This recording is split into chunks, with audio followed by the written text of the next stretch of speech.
Welcome you all in my YouTube channel. आज हम old English या फिर एंग्लो सेक्सन पीरियड के बारे में जानेंगे कि ओल्ड इंग्लिश पीरियड क्या था, ठीक है, उसमें कौन कौन सी विशेषताएं थी और कौन कौन सा जो इम्पोर्टेंट टाइम लाइन है, इम्पोर्टेंट टाइम ईयर है, वो जो कि ओल्ड इंग्लिश और एंग्लो सेक्सन पीरियड से रिलेटेड है, उसके बारे में आज हम इस क्लास में समझेंगे। और यह जो टॉपिक है वो TGT, PGT, LT grade, GIC, NVS, KVS, GSSB और उसके साथ ही साथ यूजीसी नेट और जेआरएफ के पेपर में भी आता है। तो स्टार्ट करते हैं आज की क्लास, ठीक है। तो old English period means the Anglo Saxon and Jute are known as the Anglo Saxon, ठीक है। जो एंगल होते हैं सेक्शन और उसके साथ ही जूट जो है उनको हम एंग्लो सेक्शन बोलते हैं। ये तीनों कंबाइंड में एंगल सेक्शन और जूट को कंबाइंड में एंग्लो सेक्शन बोला जाता है।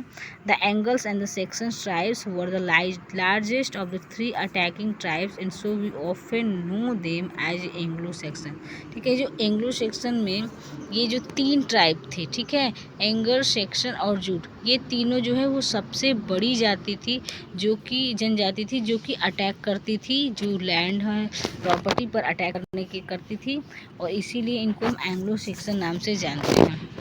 दे share the same language but were reach each ruled by different strong barrier, ठीक है। इन तीनों का जो भाषा है वो एक जैसा था, इन तीनों की भाषा एक जैसी थी, लेकिन इनके हर एक क्षेत्र पे ये अलग अलग एक मजबूत योद्धा जो है इनके ऊपर शासन करते थे। एंगल के शासन अलग थे, जूट के अलग थे और सैक्सन के अलग थे, लेकिन उनकी जो भाषा है वो एक समान थी।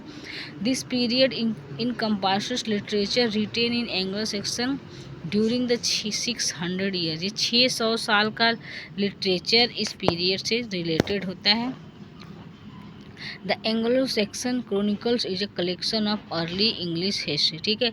जो प्रारंभिक इंग्लिश हिस्ट्री के बारे में हमें जानकारी मिलती है वो एंग्लो सेक्सन क्रोनिकल से ही मिलती है। वो काफ़ी रिच लिटरेचर हमको प्रदान करता है, प्रोवाइड कराता है। The poem condemn Cadmonheim from the 7th century is one of the oldest surviving written text in English। और जो ये पोयम है कैडमन का हाइम, ठीक है, यह 7वीं शताब्दी का और सबसे पुराना अब तक का सर्वाइविंग टेक्स्ट है, सबसे पुराना बचा हुआ है। बाकी जो क्या बोलते हैं लिटरेचर वो ख़राब हो गए हैं, उनका लॉस्ट हो गए, बट ये कैडमन हाइम अभी तक अवेलेबल है, जो कि 7वीं सेंचुरी का है और सर्वाइविंग रिटन टेक्स्ट है। टाइम लाइन देखते हैं, जो कि काफ़ी इंपॉर्टेंट टाइम लाइन क्वेश्चन पूछता है। डायरेक्ट यहाँ से क्वेश्चन बनते हैं कि Anglo Saxon raid English shores and are beaten back by the Romans in 350, ठीक है। 350 ईस्वी में एंग्लो सैक्सन ने क्या किया था, जो इंग्लैंड के किनारे थे, उसके जो छोर थे वहाँ पे एक आक्रमण कर दिया था, बट रोमन्स ने उन्हें वापस भगा दिया था, उन्हें हराकर वापस भगा दिया था। Romans leave England and England shores are unprotected in 410, ठीक है। कुछ समय बाद रोमन्स ने भी इंग्लैंड को छोड़ दिया और इंग्लैंड के जो किनारे हैं, जो तट है, वो 410 तक ऐसे असुरक्षित रहे, वहाँ पर किसी ने शासन नहीं किया। Arrival of Jutes from Jutland, angle from south of Denmark and Saxon from Germany in 449 and 450। तो अब ये पूछेगा कि जो है एंगल्स और उसके बाद साथ सैक्सन और जूट से कब आए, तो वो 449 से 50 ईस्वी में आए थे। और जो जूट्स हैं वो जूटलैंड के थे, एंगल जो है वो डेनमार्क के और सैक्सन जो है वो जर्मनी से रिलेटेड थे।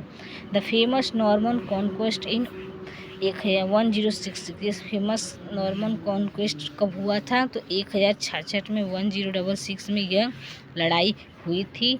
तो ये रहा हमारा एंग्लो सैक्सन पीरियड। तो अगर आपको वीडियो अच्छा लगा हो तो प्लीज़ लाइक सब्सक्राइब करिए। Thanks for the watching.